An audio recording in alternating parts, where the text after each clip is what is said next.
Madame la maire, chers collègues, la délibération que porte notre collègue Émilie Bourdon est importante à plus d'un titre. Elle est tout d'abord l'illustration d'une politique publique culturelle où l'art a toute sa place et où les Nantaises et les Nantais sont considérés comme acteurs et contributeurs.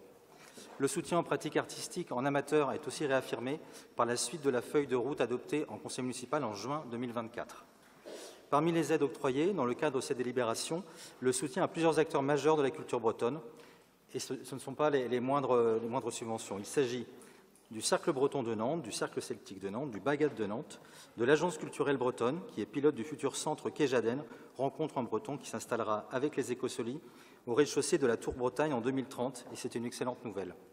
Du Festival Steltomania et de Kentelu en Ose, cours du soir en breton, qui permet à des générations de Nantaises et de Nantais d'apprendre le breton à l'heure où cette langue est en danger d'extinction.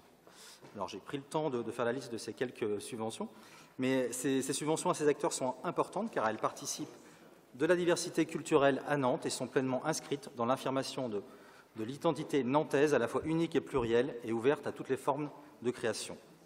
Ce soutien est d'autant plus important que la région de Madame Morancet avait déjà supprimé les subventions aux associations culturelles bretonnes de Loire-Atlantique dès février 2024. À part l'UDB, il n'y avait pas eu beaucoup de voix pour dénoncer ces coupes budgétaires qui, malheureusement, en annonçaient d'autres. En conclusion, nous voterons évidemment cette délibération car elle témoigne de l'action d'une majorité de gauche, écologiste et autonomiste qui tient ses engagements et continue à faire de la culture un marqueur de ses actions, aux antipodes des discours de certains élus de droite et macronistes qui pensent que nous serions shootés à la dépense publique. Je vous remercie. Merci.